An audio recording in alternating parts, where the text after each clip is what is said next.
Lembaga Penyiaran Publik Lokal, Radio Publik Kabupaten Sragen, Buana Asri FM 94,7 MHz, saluran informasi. Mitra Buana, untuk selanjutnya kerohan Anda ikutilah live talk show kesehatan bersama RSUD Dr. Suhadi Priyonegoro Sragen. Baik Mitra Buana, selamat siang dan selamat mengikuti. Lembaga Penyiaran Publik Lokal, Radio Publik Kabupaten Sragen, Buana Asri FM 94,7 MHz, saluran informasi.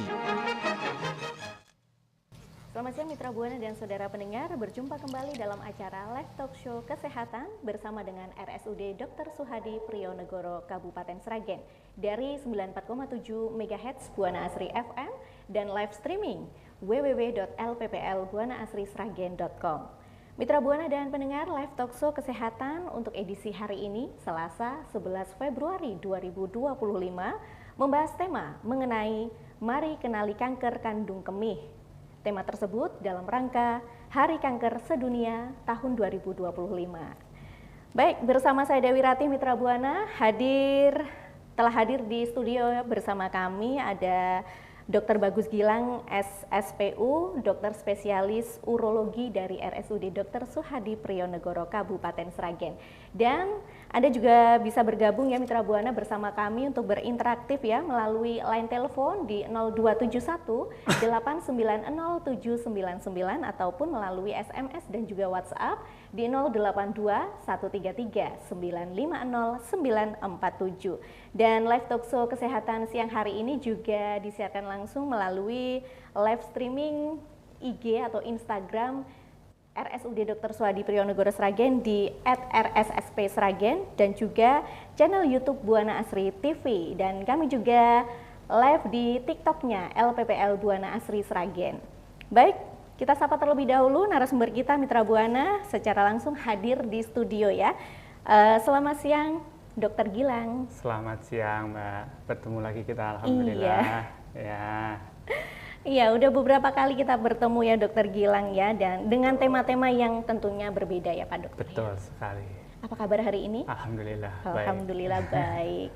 Ya Mitra Buana ya, siang hari ini tema kita Mari Kenali Kanker Kandung Kemih dalam rangka Hari Kanker Sedunia tahun 2025.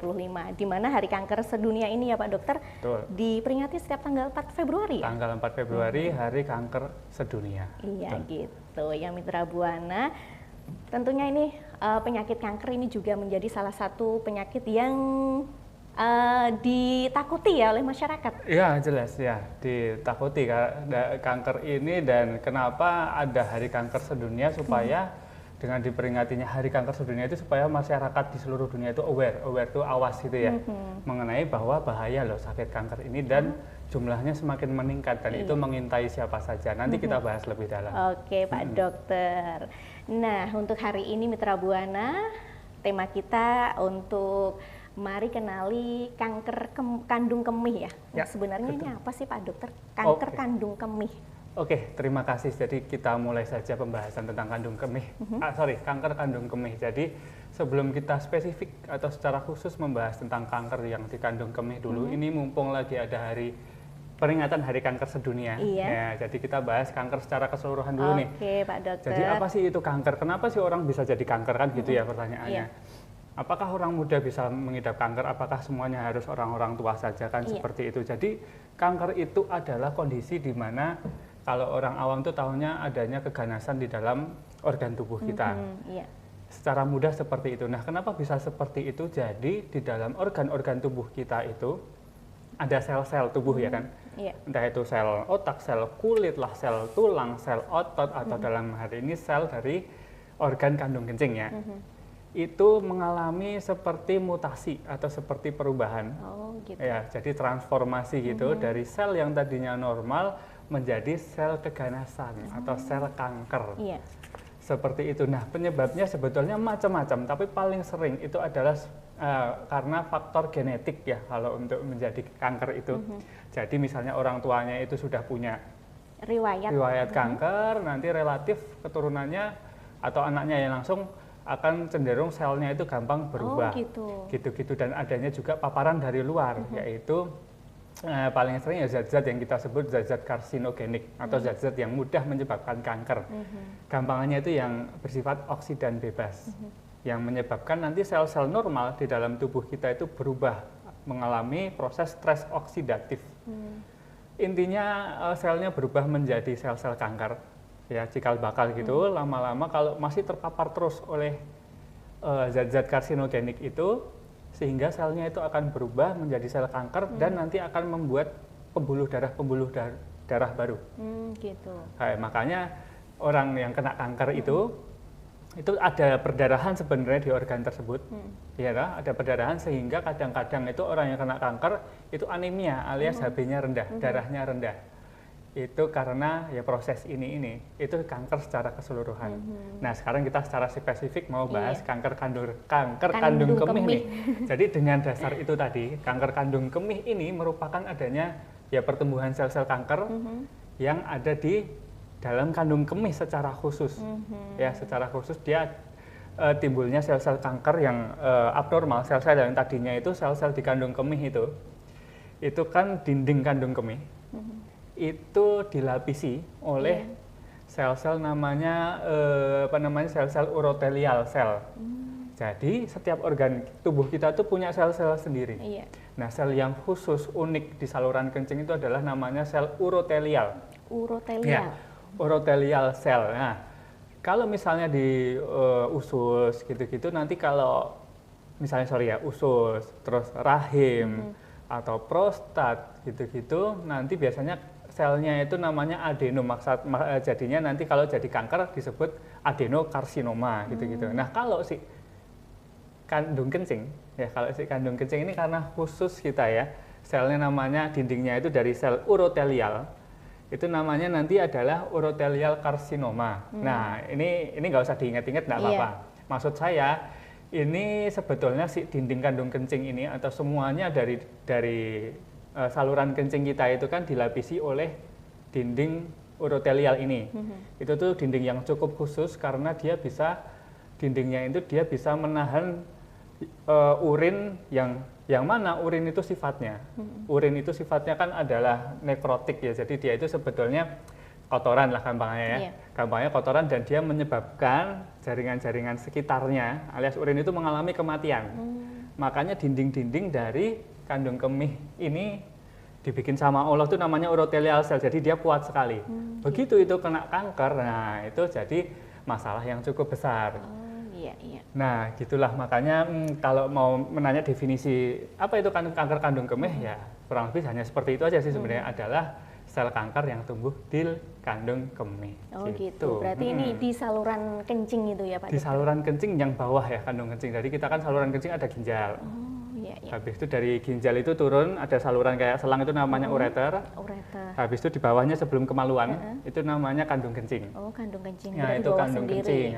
Nah ini kenapa kita temanya tentang kanker kandung kencing, karena ini sebetulnya kasus yang sangat sering cuma cukup terlupakan.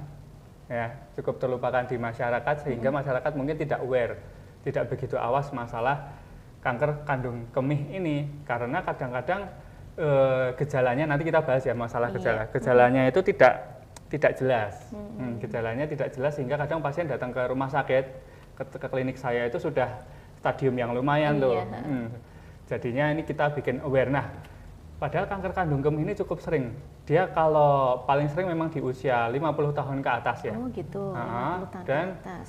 Perempuan itu lebih jarang daripada laki-laki. Berarti ini seringnya yang sering laki-laki. Terjadi ke laki-laki. Ke laki-laki. Gitu. Kurang lebih 1 sampai ada satu pasien dari 28 pasien. Jadi sekitar 20%-an. Gitu, kalau perempuan itu cuma 1 dari 90, jadi sekitar 10% aja. Gitu ya. Jadi ini ya Mitra Buana.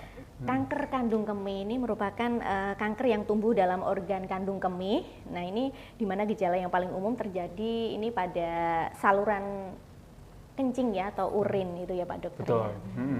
Nah ini sebenarnya apa sih yang menyebabkan terjadinya kanker kandung kemih ini? Oke, apa yang menyebabkan kanker kandung kemih ini? Jadi ada berbagai macam penyebab kenapa kita bisa memiliki sel yang tadinya normal berubah Iya, menjadi sel kanker ini. Yang pertama yang sudah saya sebutkan tadi untuk kanker kandung kemih itu genetik biasanya. Salah satunya, maaf maksud saya, salah satunya itu karena genetik ya. Iya. Yang kedua itu paparan dari luar. Paparan dari luar kita breakdown nih apa saja. Jadi kan di awal untuk sel kanker semuanya itu kalau paparan itu menyebabkan mutasi dari sel-sel dari yang normal ada di kandung kencing menjadi sel kanker. Iya. Nah untuk kanker kandung kemih ini khusus dia sangat-sangat sensitif terhadap zat yang berupa asap rokok. Gitu. Racun-racun yang ada di rokoknya ini banyak sekali zat karsinogen dalam asap rokok ini yang kemudian terendap di sel-sel kandung kencing. Terus penyebab berikutnya yaitu adanya paparan bahan kimia industri, terutama paparan seperti industri tekstil. Iya. Jadi hati-hati kalau misal ada yang kerja di pabrik tekstil ya. gitu ya, bahan-bahan kimiawinya cukup membuat bahaya, jadi cukup bisa membuat menjadi karsinogenik untuk kandung kemih. Kemudian adanya infeksi yang lama di kandung kencing. Ya infeksi ISK, infeksi saluran kencing, tapi lama nggak disembuh-sembuhin nanti bisa menjadi kanker kandung kencing. Terutama kalau terinfeksi karena yang namanya cacing, cacingnya itu cacing Schistosoma hematobium, Mas. Itu cuma ada di beberapa wilayah yang kurang bersih sih. Kalau di gitu. Indonesia sebenarnya sudah jarang, terutama di Sragen Solo ini sudah jarang sih itu. Gitu. Nah ini Pak Dokter, tadi Pak Dokter sudah menyampaikan ya kalau kanker kandung kemih ini banyak laki-laki yang bisa terjadi pada laki-laki dibanding wanita gitu. Kenapa Pak Dokter? Ya karena ya karena secara genetik memang laki-laki lebih cenderung untuk sel-sel normalnya yang kandung kencing itu berubah menjadi sel kanker kandung kencing. Iya. Nah, di samping itu juga dari kebiasaannya laki-laki itu mungkin ini masih spekulasi aja mungkin karena laki-laki itu paparan terhadap zat-zat karsinogeniknya lebih banyak daripada perempuan, khususnya yang ke arah kanker kandung kencing ini, yang mana itu adalah rokok. Oh rokok. Yang mana itu adalah rokok, baik rokok aktif maupun pasif. Iya. Kalaupun memang beliaunya tidak merokok, tapi sering nongkrong dengan perokok sama saja. Gitu. Terpapar karena asapnya itu. Seperti itu. Nanti kita jelaskan deh kalau misalnya ada yang tanya kenapa sih kok khusus rokok ini bisa relatif ke kandung kencing saja. Jadi langsung aja nggak apa ya. Jadi kenapa sih kok kita tekankan masalah rokok ini ya? Jadi pertama-tama rokok itu sebetulnya nggak ada bagus-bagusnya untuk kesehatan apapun itu, terutama di bidang kardiovaskuler dan pulmo sebenarnya. Kardiovaskuler pulmo itu di jantung, pembuluh darah, dan paru-paru. Ya, jadi orang bisa jadi sakit jantung, penyakit jantung koroner, sumbatan gitu-gitu itu mostly karena rokok. Nah, kemudian untuk kanker, sebenarnya rokok itu paling sering itu sebelum kanker kandung kencing itu ada pendahulunya, yaitu kanker paru-paru. Kanker paru-paru. Kenapa ya? Jelas karena zatnya yang dari rokok itu langsung dia memapar si sel-sel dari paru-paru, terus merusak DNA yang ada di paru-paru sehingga berubah menjadi sel kanker paru-paru. Nah kalau di kandung kencing cukup berbeda, yang mana si zat-zat racun dari rokok ini dia sudah dimetabolisme di hati kita, liver. Iya. Nah, sisa dari metabolisme itu alias sampah-sampahnya lah. Sampah-sampahnya itu ya merupakan zat karsinogenik juga masalahnya. Zat kanker yang sudah berbeda dari asap yang masih di paru-paru tadi. Itu dialirkan melalui pembuluh darah yang mana pada akhirnya akan diekskresikan atau disaring di ginjal, kemudian banyak terendap di kandung kencing salah satunya. Iya. Nah, begitu mengendap di situ si zat-zat karsinogenik yang dari rokok ini sehingga menyebabkan lama-kelamaan sel-sel dari dinding kandung kencingnya itu istilahnya bermutasi lah, rusak DNA-nya gitu. Makanya kanker kandung kencing ini juga faktor utamanya adalah riwayat Merokok. Oh, merokok. Nah, ini Mitra Buana ya, ternyata ketahuan juga ya Pak Dokter ya. Ya. Kenapa ini kanker kandung kemih ini juga bisa terjadi, karena memang terjadi kebanyakan pada pria, pada laki-laki, karena memang ini karena paparan rokok ya, asap rokok itu ya Pak Iya, Dokter ya. mostly Nah, karena ini itu. mungkin bisa ya untuk Mitra Buana, ini khusus untuk para laki-laki. yang hobi merokok mungkin bisa segera ini ya Pak Dokter, dikurangi ya Pak Dokter ya, Iya, mengurangi. di stop lah. Oh, Nggak ada di-stop. bagus-bagusnya rokok ini ya Allah. Gitu ya. Sudahlah. Apa sih? Emang kalau nggak kerokok apakah jenengan mati? Kan enggak juga toh. Gitu ya Pak Seprimer Dokter. itukah kebutuhan merokok, teman-teman? Iya. Nah, ini Pak Dokter, gejala-gejala dari kandung kemih ini seperti apa Pak Dokter? Oke, Gejalanya. kita sambung ke gejala-gejalanya ya. Ini mulai aplikatif, jadi mungkin lebih mudah dimengerti. Jadi gejala kanker kandung kencing itu yang paling sering adalah kencingnya merah mengandung darah. Oh gitu. Baik itu sedikit atau banyak, dan mengandung darahnya ini tidak disertai nyeri. Karena kalau disertai nyeri, kadang-kadang masih bisa didiagnosis banding dengan batu ginjal atau batu kandung kencing, gitu-gitu ya. Mostly batu kandung kencing, maaf. Nah, kalau gejala khusus kanker kandung kencing ini yang awal-awal adalah hematuria atau pipis merah ini. Begitu ada itu, saran saya langsung periksa saja. Gitu. Nah, langsung periksakan saja, nggak usah ditunda-tunda sebelum terlambat. Gitu ya. Gitu. Nah, gejalanya kalau sudah kenanya sudah agak lama, nanti bisa anemia karena hematuria yang kepanjangan. Anemia kurang darah, gitu-gitu ya. Terus badannya lemas, berat badannya turun, gitu-gitu. Kalau sudah kondisinya sudah agak lama kayak gitu. Oh, berarti ini ya Mitra Buana, gejala dari kanker kandung kemih ini salah satunya adalah karena ini ya, urin atau kencingnya itu berwarna merah seperti itu. Kalau sudah menemukan ya dengan kondisi cairan kencing warna merah ini, segera saja untuk konsultasi atau diperiksakan. Iya, gitu, diperiksakan ya, Pak Dokter, segera, ya. paling tidak cek urin. Nah, untuk ceknya apa saja ya bisa, ya monggo dilanjutkan dulu. Nah, ini untuk jenis-jenis kanker Pak Dokter. Oke. Ini ada kanker apa aja gitu ya? Jenis-jenis kanker, semuanya? Iya, Atau secara umum secara gitu. umum? Secara umum aja. Jenis-jenis kanker itu biasanya tiap organ di tubuh manusia itu pun beda-beda, kadang-kadang tipe sel kankernya. Oh gitu. Iya, kalau kita ngomongkan kanker kandung kencing itu pun bisa kadang-kadang jenisnya yang urotelial tadi, yang mana sumber tumornya, sumber kanker primernya itu memang dari dinding kandung kencingnya. Tapi kadang-kadang pun bisa ditemukan ternyata hasilnya bukan urotelial tadi, tapi adenokarsinoma. Ternyata tapi di kandung kencing. Biasanya itu adanya sebaran dari tumor lain tuh. Tumor usus mungkin atau tumor prostat gitu. Itu untuk kandung kencing ya. Tapi kalau secara umum ada kanker apa saja ya bisa di breakdown atau dibagi dari organnya. Misalnya dari luar ke dalam, dari luar. Ada kanker kulit gitu ya. Ada kanker kulit, sel-selnya pun berbeda dengan sel yang kanker di organ dalam. Kemudian ke dalam lagi ada kanker otot, rhabdomyosarcoma namanya. Kemudian di dalam lagi ada kanker tulang, itu ada lagi. Sel-selnya pun lain. Nah, terus organ dalam pun semuanya juga bisa menjadi kanker. Yang paling sering ya kanker paru-paru, kanker liver misalnya, kanker usus, kanker kandung kencing, kanker ginjal di bagian saya juga ada. Kalau ginjal ya nggak kita bahas di sini, tapi namanya nanti lain lagi karena tipe selnya lain, bukan urotelial, tapi renal cell namanya. Jadi sel khusus di ginjal. Obatnya pun nanti lain juga. Beda lagi ya Pak Dok.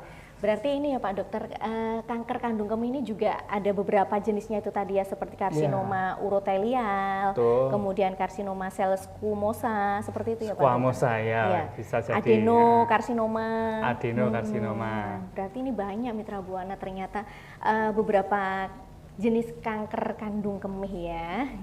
Nah, ini untuk mengetahui kita kena kanker atau enggak ini gimana nih caranya Pak Dokter? Oke. Untuk mengetahui alias cara mendiagnosisnya untuk kanker kandung kencing ini, yang pertama selain dengan gejala-gejala yang tadi sudah disebutkan, itu kan nanti diperiksakan. Yang paling utama itu sebetulnya ada dua, yaitu periksa urin dan periksa USG. Dari periksa urin dulu, itu kan periksa laboratorium, nanti bisa kelihatan di situ ada darahnya apa tidak. Nah, kalau ada darahnya yang lumayan, nanti bisa urinnya itu diperiksakan ke laboratorium patologi anatomi namanya. Itu untuk mengecek adanya sel kanker apa enggak dalam urin itu. Namanya pemeriksaan sitologi urin. Jadi betul-betul dilihat selnya itu sel kanker enggak. Cuma ini kemungkinan ketemunya nggak setinggi kalau di biopsi langsung ya dari benjolannya gitu ya. Jadi masih bisa positif, masih bisa negatif. Kemudian periksa yang primer kedua adalah USG, ultrasonografi. Itu kayak orang USG kehamilan, jadi cuma menggunakan alat itu bisa dilihat dalam-dalamnya menggunakan teknologi suara. Nanti kelihatan kandung kencingnya itu apakah ada benjolan atau tidak. Tapi itu kelihatannya untuk terlihat untuk kanker yang sudah menonjol sekali memang. Nah, untuk tipe kanker yang masih kecil gitu kadang nggak kelihatan memang. Jadi harus benar-benar komprehensif sitologi tadi urin sama sama USG. Nah itu ya Mitra Buana, cara untuk mengetahui kanker ini ya, bagaimana cara untuk mengetahui terkena kanker atau tidak melalui USG itu. Iya, untuk primernya itu. Kalau untuk lanjutnya mau lebih baik lagi dan butuh dana yang lumayan memang ya, periksa yang imaging atau imaging yang lebih tinggi, misalnya CT scan atau MRI itu lebih oke lagi. Atau mau langsung diteropong saja, cuma kan dengan pembiusan. Namanya sistoskopi, nanti kelihatan ada benjolannya apa tidak. Kalaupun nggak ada ya alhamdulillah, kalau ada ya langsung kita biopsi. Biopsi itu diambil sedikit untuk diperiksakan ke laboratorium. Ini sel tumor apa bukan, sel tumornya sudah seganas apa grade-nya, sel tumornya sudah menembus dinding kandung kencing belum. Nah itu kalau sudah menembus dinding kandung kencing itu lebih susah lagi untuk kedepannya soalnya. Tapi kalau masih di dalam kandung kencing yang itu masih stadium ringan, itu tingkat kesembuhannya lebih tinggi. Gitu ya Mitra Buana, udah dijelaskan nih sama Pak Dokter ya, Pak Dokter Gilang, mengenai bagaimana cara untuk mengetahui kanker itu tadi. Ada dengan pemeriksaan CT scan juga bisa, MRI, kemudian juga melakukan teropong itu juga bisa. Iya betul. Nah ini Mitra Buana ya, sembari kita menunggu ya dari Mitra Buana ataupun atensi dari yang sudah bergabung di live IG-nya RSSP Sragen ini nanti. Kita akan lanjut kembali, kita akan jeda terlebih dahulu ya sebelum kita lanjutkan perbincangan kita Mitra Buana Live Talkshow Kesehatan bersama dengan RSUD Dr. Suhadi Priyono Sragen dengan tema Mari Kenali Kanker Kandung Kemih bersama dengan Dr. Gilang, dokter spesialis urologi dari RSUD Dr. Suhadi Priyono Sragen. Kita akan jeda terlebih dahulu.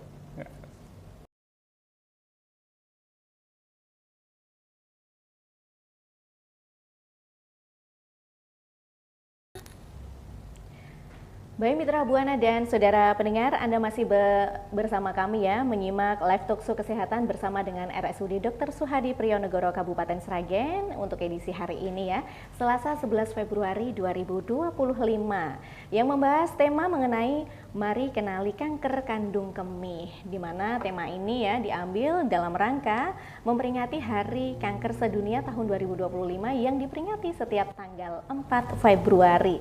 Dan kami masih membuka juga untuk Anda Mitra Buana ataupun masyarakat yang ingin berinteraktif ya bersama kami, bisa melalui line telepon di 0271 890 799 ataupun melalui SMS dan juga WhatsApp di 082 133 950 947. Dan acara ini juga bisa Anda simak melalui live streaming Instagram @RSSP Sragen, kemudian juga melalui channel YouTube Buana Asri TV dan juga melalui live TikTok LPPL Buana Asri Sragen.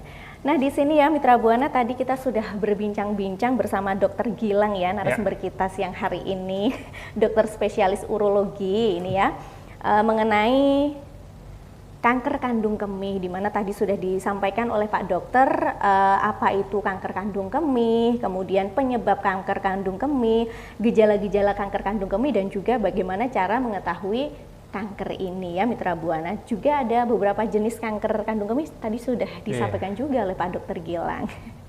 Nah ini Pak Dokter, sebelum kita lanjut lagi ya Pak Dokter ya, kita sapa dulu ini yang sudah bergabung di Instagramnya RSSP Sragen.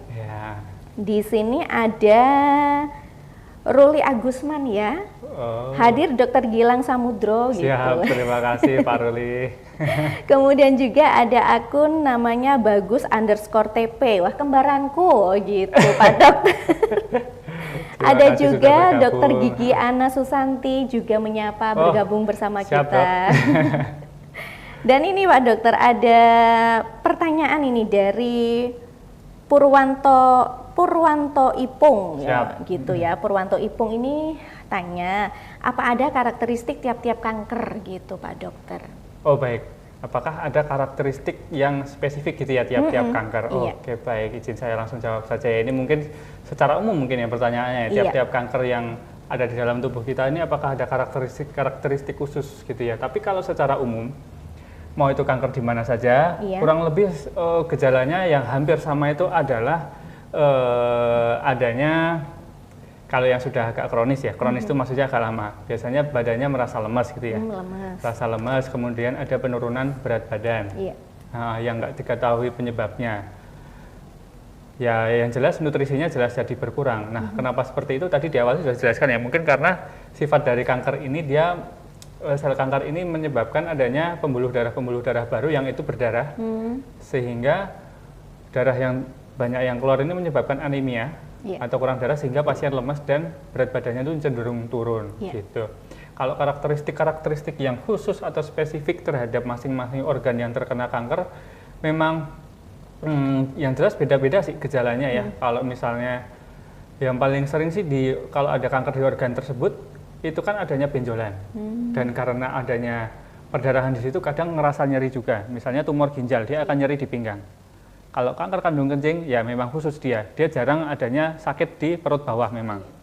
Misalnya ada kanker di paru-paru, ya kadang ada rasa nyeri juga karena ada benjolan di situ. Tapi paling sering ya jelas sesak nafas kalau paru-paru seperti itu. Jadi fungsi dari organ yang terkena kankernya jelas berkurang. Misalnya ada kanker di otak gitu ya misalnya. Ada kanker di otak, jadi fungsi dari otaknya akan menurun. Kayak orang stroke itu mungkin. Harusnya otak di salah satu sisi otak itu dia membuat bicara kita bagus jadi pelu misalnya. Seperti itu, bisa jadi seperti itu. Nah, tapi yang jelas hampir semua kanker itu menyebabkan organnya itu jadi membesar. Jadi kalau misalnya itu yang bisa kelihatan dari luar misalnya ya, kalau di bagian saya itu kanker testis gitu ya, itu pasti kelihatan benjol itu, membesar itu. Misalnya kalau perempuan paling sering kanker payudara misalnya ya, kanker payudara juga ada benjolan. Kayak gitu. Jadi memang kalau khusus kanker payudara ya, kalau di rumah sakit kami ada Dokter Priyambodo ya, dokter bedah onkologinya. Tapi kalau khusus kanker payudara itu untuk perempuan yang di usia berapa ya, 40 tahun ke atas atau 30 tahun ke atas memang disarankan untuk periksa mandiri untuk payudaranya.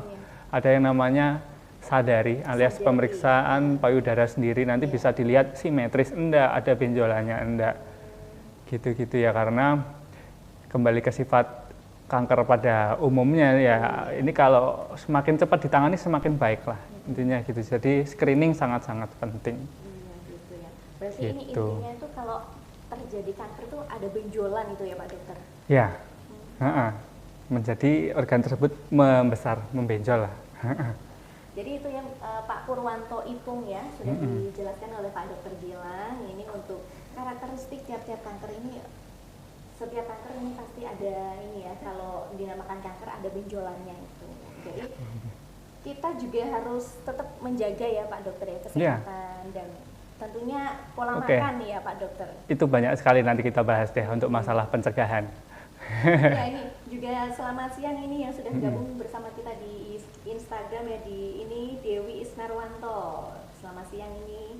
Kemudian selamat juga siang. Ini Pak Purwanto Ipung. Terima kasih Pak Dokter. Terima kasih kembali Pak Purwanto, mudah-mudahan menjawab pertanyaan. Iya.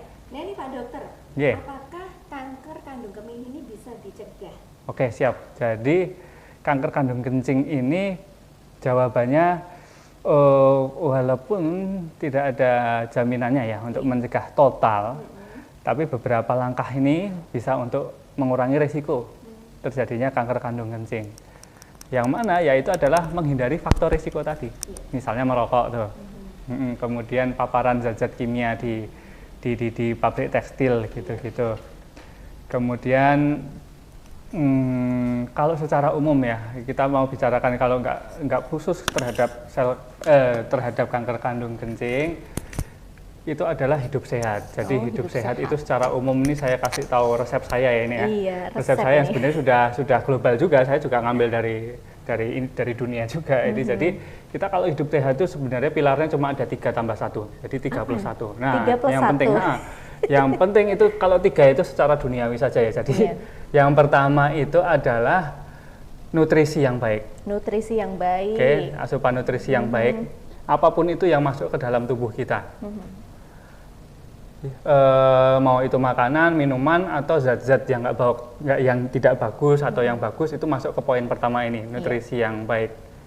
Karena zaman sekarang ini bukannya kita nggak makan terus menjadi gampang mati, tapi justru apa yang kita makan bisa menyebabkan kita mati lebih cepat.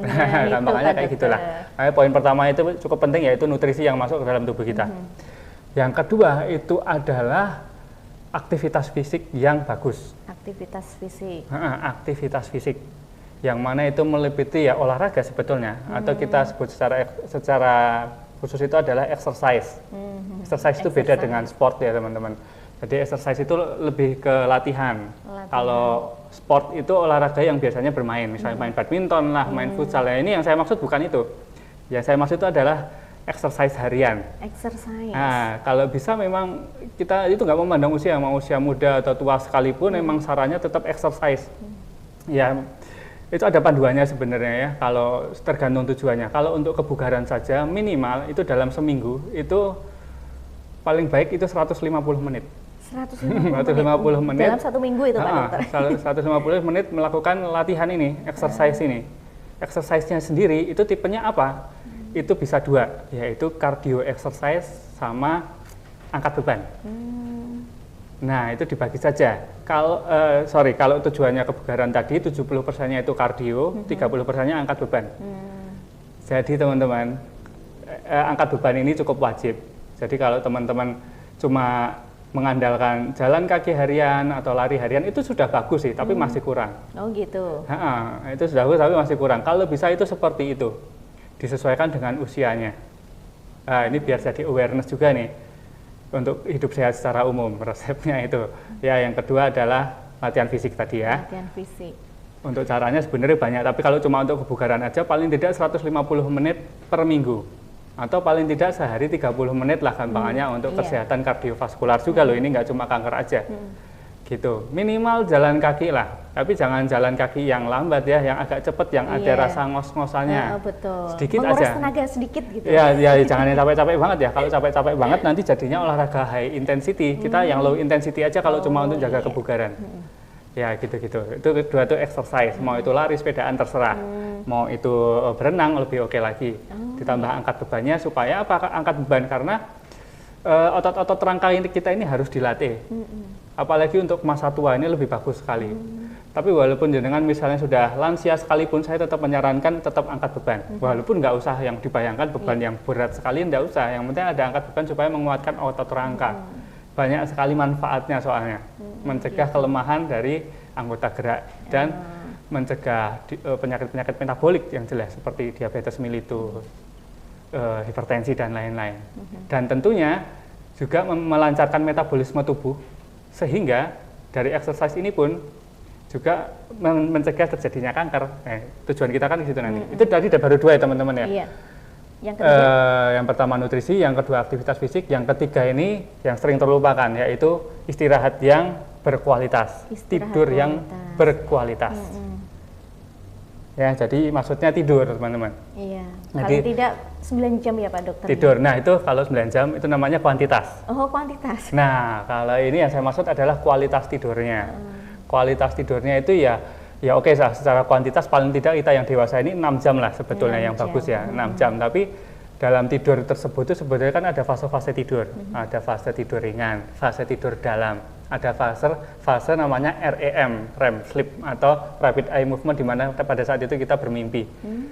Nah, diharapkan setiap tidur itu kita ada fase deep sleep atau yang dalam itu cukup panjang, sekitar setengah jam sampai 1 jam, sama ada fase REM ini. Itu bisa disebut fase tidur yang berkualitas. Tidur yang berkualitas. Jadi mau tidur kita di malam hari itu sedikit, itu sebetulnya kualitasnya tetap bisa baik. Iya. Kenapa saya yakin seperti itu? Karena Nabi kita Muhammad SAW itu sudah mencontohkan. Loh benar, ini bukan saya cocok logi dengan agama ya, tapi secara ilmiah pun juga sudah terbukti kok. Kalau yang penting tidur berkualitas itu akan menyehatkan tubuh lah pada ujung-ujungnya gitu. Nah zaman dulu, zaman Rasul SAW pun juga sama. Tidurnya cuma sebentar saja, itu pun jam 1 malam lah, sekitar jam itu ya, sepertiga malam terakhir masih sholat malam kan. Yang penting tidurnya berkualitas.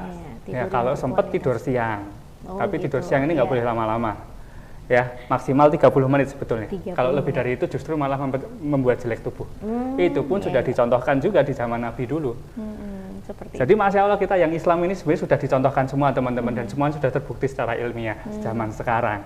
Itu 3 tadi ya pilarnya ya. Iya. Nutrisi, aktivitas sama istirahat berkualitas. Tidurnya ya, sama tidurnya. Plus 1 itu adalah ya spiritual kita teman-teman.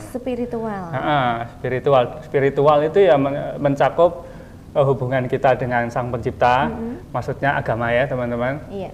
Sehingga dan spiritualnya juga mencakup mental kita teman-teman.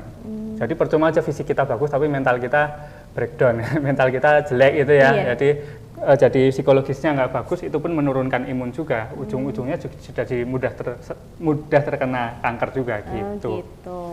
Nah itu selalu saya bicara di mana-mana sih masalah 3 pilar ini. 3 pilar ya. 3 pilar plus 1 itu Plus tadi 1. ya Mitra Buana sudah disampaikan oleh Pak Dokter Gilang. Nah ini nutrisi baik, aktivitas fisik yaitu exercise, dan juga tidur yang cukup itu tadi Mitra Buana. Plus satunya itu spiritual ya. Nah ini biar terhindari juga sih dari hal-hal. Insya Allah semua penyakit. Walaupun ya secara umum kita semua kan sudah ada jadwal kematiannya oleh Allah ya sebenarnya. Jadi tapi kita diwajibkan untuk belajar teman-teman. Iya. Kita tetap diwajibkan untuk belajar, yang mana ilmunya itu sekarang sudah ada. Bagaimana kita mencegah penyakit-penyakit. Ya tapi wallahu alam kalau tiba-tiba kita tetap kena penyakit, paling tidak kita sudah berikhtiar untuk mencegah. Kan kita sudah dikasih ilmu nih, dikasih ilmu sama Allah nih, ini ilmunya ini. Pelajari dan jagalah tubuh yang sudah dititipkan Allah ke kita. Perkara nanti Allah sudah menakdirkan kita mati kapan, entah karena apa, tapi bukan karena kelalaian kita, karena kita sudah dikasih ilmu gitu loh. Iya. Nah ini Pak Dokter, biasanya kalau sakit kanker ini ya, ini hubungannya dengan kemoterapi. Nah ini sebenarnya apa sih peran dari kemoterapi dalam pengobatan kanker kandung kemih? Kita masuk ke pengobatan dari kanker kandung kemih. Jadi pengobatan dari kanker kandung kemih itu yang pertama itu diteropong dulu, sistoskopi dulu. Sistoskopi, kemudian kita lakukan reseksi. Reseksi itu dikerok lah teman-teman. Dikerok tumornya ya. Tujuannya untuk biopsi, kontrol perdarahan, dan kalau bisa tuntas, bisa dituntaskan. Nah tapi tergantung tumornya tersebut, misalnya ini kandung kencing itu bentuknya lingkaran gini ya. Tumornya itu kalau primer kan dia ada di dinding tengahnya, dinding dalamnya dinding dalam dari kandung kencing. Nah tergantung tingkatan dari kanker itu, kadang kankernya masih di dinding dalam kandung kencing atau jangan-jangan sudah nembus keluar. Kalau sudah nembus keluar kita sebut dia sudah grade 2 atau lebih. Nah pada saat reseksi itu kita lihat tuh bisa direseksi semua enggak. Kalau bisa direseksi semua memang si tumor ini berarti masih ringan. Masih ringan. Nah, itu kita sebut dengan grade 1. Kalau yang sudah nembus keluar itu grade 2 atau lebih. Itu masih terapi yang reseksi tadi. Nah, setelah ini kita nyambung ke pertanyaannya ini, yaitu kemoterapi. Kemoterapi. Nah, kemoterapi itu paling efektif itu pada kemoterapi itu ya untuk kanker kandung kencing itu ada kemoterapi intravesika namanya, yaitu kemoterapi yang dilakukan secara lokal saja di kandung kencing, pakai kateter gitu masuk ke kandung kencing, masuk obat-obatannya. Bisa pakai namanya obatnya BCG, mitomisin atau doxorubicin. Cuma itu diperuntukkan sebetulnya paling efektif untuk tumor yang masih stadium 1 tadi. Grade 1 tadi. Grade 1 tadi. Kalau ternyata didapatkan grade-nya itu sudah lebih dari 1, sebetulnya kurang efektif. Alias tingkat kekambuhannya tinggi. Walaupun ya tetap kadang dikerjakan juga. Kemoterapi pada yang grade sudah agak tinggi itu tadi.